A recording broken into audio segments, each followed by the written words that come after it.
Assalamualaikum warahmatullahi wabarakatuh. Pada video kali ini merupakan video sambungan dari job 1 pengenalan alat ukur sudut atau teodolit. Kemarin kita sudah mengenal bagian-bagian daripada alat ukur sudut teodolit. Nah, pada hari ini kita akan menjelaskan bagaimana langkah kerja daripada pengambilan data lapangan untuk pengenalan alat ukur sudut teodolit. Langkah pertama, kita menentukan lokasi pengukuran. Sebagaimana kita lihat, ini adalah salah satu contoh lokasi pengukuran yang akan kita ukur. Kemudian langkah kedua, nantinya kita akan menentukan 3 buah patok, yaitu patok P0, patok titik A, dan patok titik B. Nah, setelah itu kita melakukan pengukuran dengan menggunakan roll meter, jarak langsung dari titik P0 tempat berdiri alat ke titik A, kemudian dari titik P0 ke titik B. Oke, langkah selanjutnya setelah kita berada di lokasi pengukuran, maka kita mula-mula menentukan titik P0 yang merupakan tempat berdirinya nanti alat teodolit. Nah, setelah titik P0 kita pasang, maka kita melanjutkan dengan memasang titik A di sembarang tempat yang berada di sebelah kiri daripada posisi alat berdiri nanti.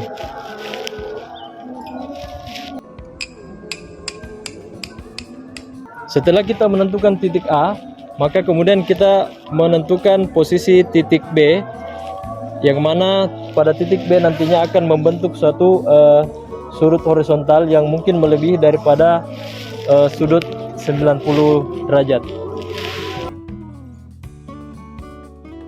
Selanjutnya, setelah kita menentukan patok P0, patok A, dan patok B, maka kita mengukur dengan menggunakan roll meter. Kita ukur jarak langsung dari titik P0 ke titik A.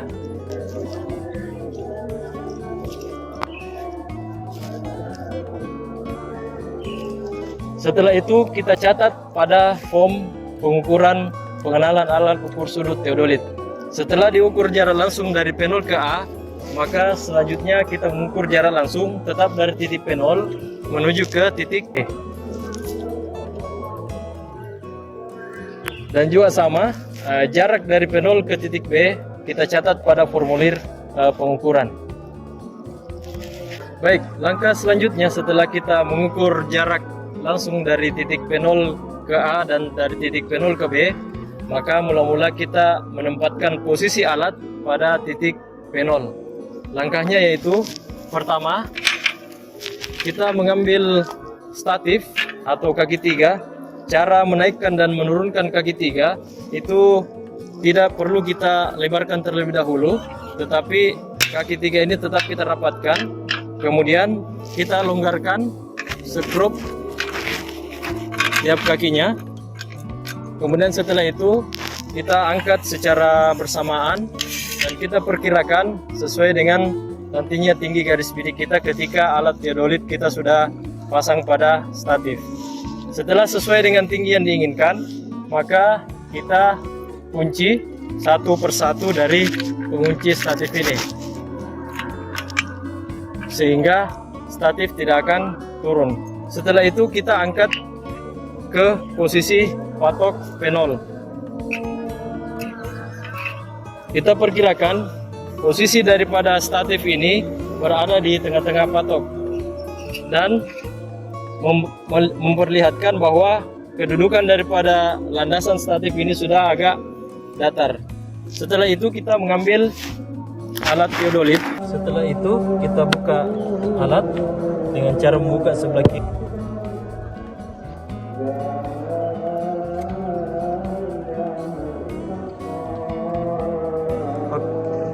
Mengepaskan landasan pesawat dengan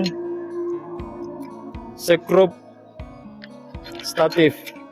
Kita paskan antara skrup dengan landasan pesawat seperti ini.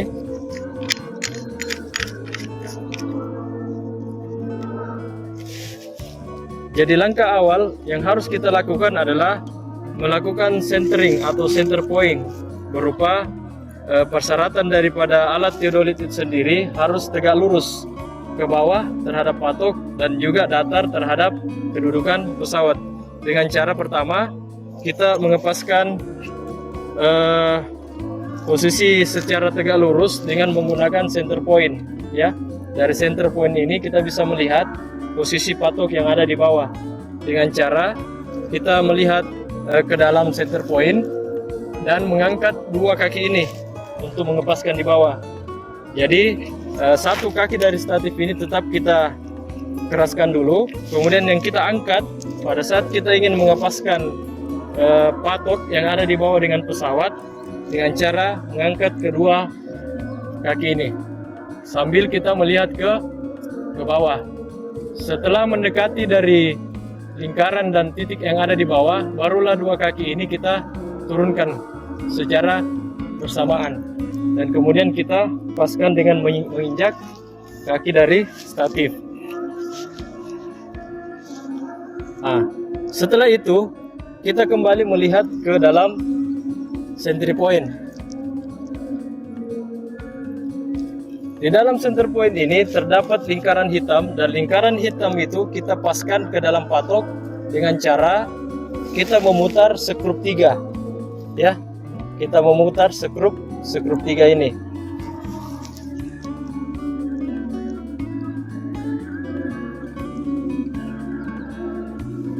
Skrup 3 ini kita putar ke dalam atau keluar sampai lingkaran hitam ini tepat berada di tengah-tengah daripada patok yang ada di bawah. Setelah itu, setelah posisi centering terhadap patok itu selesai kita setel, maka kita melihat nifo kotak. Ketika nifo kotak ini belum masuk di tengah-tengah lingkaran, maka cara menyetelnya adalah tidak dengan menggunakan skrup 3, tetapi kita menggunakan statif, ya, atau kaki 3 ini. Dengan cara kita melihat posisi gelembung yang ada di dalam pesawat nifo kotak ini, dia sejajar dengan kaki yang mana. Kalau di sini kita lihat dia sejajar dengan kaki yang ada sebelah kanan, maka saya memutar skrup pengunci statif ini untuk melonggarkan, kemudian saya naikkan atau saya turunkan sampai gelembung nifo kotak ini yang ada mendekati dari lingkaran dan mendekati salah satu daripada kaki ini. Jadi saya coba naikkan seperti ini. Setelah itu saya kunci. Setelah saya kunci, saya melihat kembali pergerakan daripada nifonya. Ternyata nifo kotaknya itu sejajar dengan kaki yang ada sebelah sini. Maka kaki yang ini juga akan saya naikkan atau saya turunkan sampai gelembung nifo kotak itu berada di tengah-tengah seperti ini. Dan dia sejajar dengan salah satu kaki yang ada sebelahnya. Saya naikkan atau saya turunkan sampai betul-betul masuk ke dalam posisi tengah-tengah daripada lingkaran nifo kotak.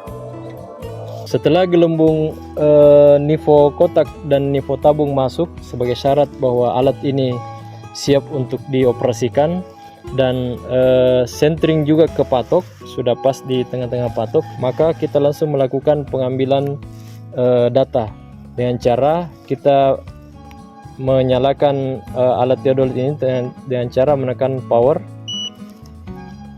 agar supaya sudut vertikalnya ini aktif, maka kita tekan V per persen.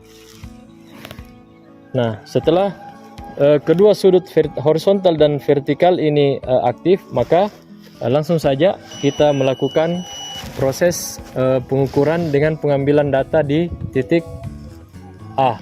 Oke, setelah alat ini siap untuk kita operasikan, kita posisikan rambu ukur di titik A, lalu kita bidik. Cara membidik atau mencari objek yaitu dengan cara kita menggunakan visir, ya, untuk mendapatkan objek secara kasar dengan cara menempatkan segitiga yang ada di visir ini tepat berada di tengah-tengah daripada rambu ukur. Setelah itu barulah kita bisa melihat ke dalam lensa okuler ya. Artian dalam hal ini jangan langsung kita melihat objek atau mencari objek langsung ke dalam lensa okuler, tetapi kita menggunakan visir ini untuk mengepaskan secara kasar. Setelah itu baru kita lihat objeknya di dalam lensa okuler. Nah, ketika objek yang ada di depan pada rambu itu tidak jelas, maka kita menggunakan lensa objektif untuk memperjelas objek. Begitu pula ketika benang diafragma yang ada di dalam teropong tidak jelas, maka kita menggunakan skrup okuler untuk memperjelas benang diafragma yang ada di dalam.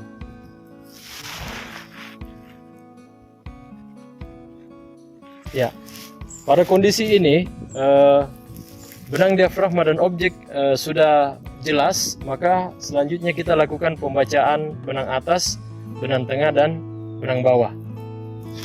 Setelah itu kita melakukan pembacaan benang atas, benang tengah, dan benang bawah. Benang atas itu adalah 10.42, benang tengah itu adalah 10.00, dan benang bawah adalah 09.60. Setelah itu dengan bersamaan teropong ini tidak bisa kita gerakkan. Setelah kita membaca benang atas, tengah, bawah, langsung kita melakukan pencatatan pada sudut horizontal dan sudut vertikal, yaitu sudut horizontalnya adalah 132 derajat 40 menit 20 detik, dan sudut vertikalnya adalah 92 derajat 10 menit 40 detik. Jadi pada saat kita membaca rambu ukur benang atas, tengah, bawah, teropong ini tidak bisa kita gerakkan, dan skrup horizontal ini tidak bisa kita lepaskan, tetap dalam posisi terkunci. Baru setelah itu kita baca berapa sudut horizontal dan sudut vertikal. Jadi harus bersamaan kita baca. Jadi sudut horizontal ini adalah merupakan sudut jurusan ke arah titik A. Berapapun sudut yang terbentuk itu yang kita catat.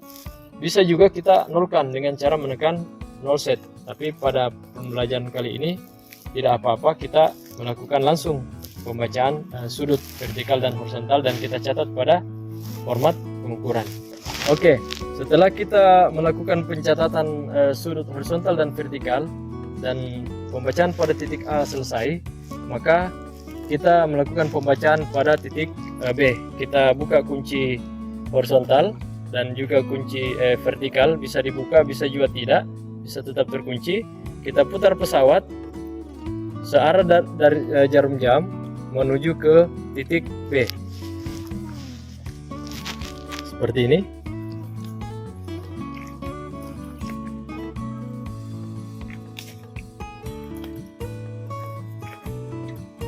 Kemudian untuk pengukuran di titik B, kita tetap melakukan hal yang sama seperti titik A.